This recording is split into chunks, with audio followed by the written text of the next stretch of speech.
वरळी नाका म्हणजेच आचार्य आत्रे चौकाच्या येथील एक डिवायडर जो आहे तो डिवायडर स्थलांतरित करून त्याचा रस्ता जो आहे तो मोठा करण्याचा प्रयत्न जो आहे तो या ठिकाणी करण्यात आला होता। मात्र जो डिवायडर आणि रस्त्यांचं आपण जर रस्ता बघितला तर ते समांतर नसल्यामुळे वरळी नाका येथे अपघात होण्याची शक्यता जी आहे ती दाट शक्यता वर्तवली जाते। मेट्रोचं काम ठिकठिकाणी सुरू आहे। वरळी नाक्याच्या या ठिकाणी आचार्य अत्रे मेट्रो स्टेशन देखील आहे आणि या ठिकाणी वरळीकडे जाण्याच्या दिशेने जाण्यासाठी रस्ता मोठा व्हावा यासाठी जे आहे ते डिवायडरची दिशा जी आहे ती बदलण्यात आलेली आहे। डिवायडरची जागा जी आहे ती जास्त करण्यात आलेली आहे आणि डिवायडर सरकवण्यात आलेला आहे। मात्र रस्त्याचं आणि डिवायडरची जी जुनी जागा होती यामुळे मोठ्या प्रमाणात अपघात होण्याची शक्यता जी आहे ते जास्त शक्यता वर्तवली जाते। पावसाळा सुरू झाल्यापासून खरं तर या वरळी नाक्या परिसरामध्ये देखील मोठ्या प्रमाणात पाणी साचतं आणि यामुळे दुचाकी स्वारांना त्याचसोबतच चारचाकी वाहन चालकांना देखील मोठ्या प्रमाणात त्रास होतो। आपल्यासोबत स्थानिक अभिजित पाटील आहेत, आपण त्यांच्याशी बातचीत करणार आहोत। मेट्रो खरं तर गेल्या 6 महिन्यांपासून सुरळीत सुरू आहे, मात्र वरळी नाक्यावरती जो डिवायडरचा प्रश्न आहे तो वारंवार उपस्थित होतोय। काय नक्की समस्या आहेत या वरळी नाका परिसरामध्ये, काय सांगाल? गेले अनेक महिने वरळी नाक्यावर मेट्रोचं काम चालू आहे। आज जे डिवायडरचं शिफ्टिंग केलं त्याच्यामुळे जो काही खड्डा पडला त्या खड्ड्यामध्ये जो मेट्रोचा कॉन्ट्रॅक्टर आहे त्यांनी एक चातुर्मधून काम केलं आहे, पण आज तुम्ही बघत असाल की तो परत खड्डा पडला आणि पावसाळ्यामध्ये पाणी साचून बाईकवाल्यांचे सतत अपघात घडत होते।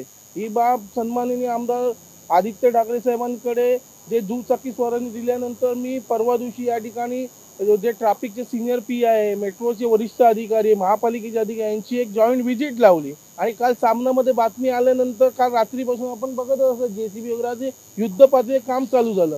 माझं म्हणणं प्रशासनाला एकच आहे की ज्यावेळी अपघात होईल आणि कोण मृत्युमुखी पडेल तेव्हा प्रशासनाला जाग येईल का? आज तुम्ही का दुचाकी स्वारांच्या आणि नागरिकांच्या जीवाची खेळतात आहे? हे काम तात्काळ 48 तासात झालं नाही तर आम्ही युवासेना या ठिकाणी आंदोलन करणार। रस्ता आणि जुना डिवायडर आहे त्याच्यामध्ये समांतर नाही, त्याच्यामुळे अनेक दुचाकी स्वारांना त्रास होतोय अशा अनेकांच्या तक्रारी होत्या। तुम्ही म्हणताय जॉईंट व्हिजिट जी आहे ती या ठिकाणी आम्ही केली, त्यावेळेस अधिकाऱ्यांचं आणि विशेष करून ट्रॅफिक आणि कंत्राटदारांचं काय म्हणणं होतं या संदर्भात? जेव्हा जॉईंट व्हिजिट झाली तर ट्रॅफिकचे सिनियर पी आहे शिंगाळे त्यांनी तर सरळ सांगितलं कारण या ठिकाणी जे अपघात होतं याला जबाबदार सर्वस्व तुम्ही आहे।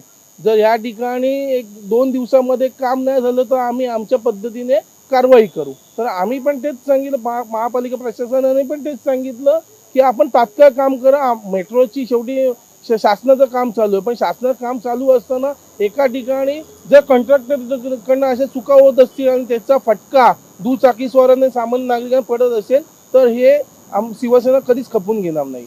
नक्कीच आपण पाहतोय की वरळी नाका परिसरामध्ये खरं तर मेट्रो स्थानक आहे आणि जे डिवायडर जो आहे तो डिवायडर एका बाजूला सरकल्यामुळे जी जागा निर्माण झाली होती आणि रस्त्याचं माप जे आहे ते समांतर नव्हतं, त्याच्यामुळे अनेक दुचाकी स्वारांना त्रास होत होता आणि हे आता काम युद्ध पातळीवरती सुरू झाल्याचं आपल्याला पाहायला मिळतं। त्याच्यामुळे काम झाल्यानंतर पहिल्यासारखंच काम आहे की चांगलं काम केलं जात आहे हे देखील पाहणं महत्त्वाचं असेल। कॅमेरामन हरी नेगीसह निवृत्ती वाबर, TV9 मराठी, मुंबई।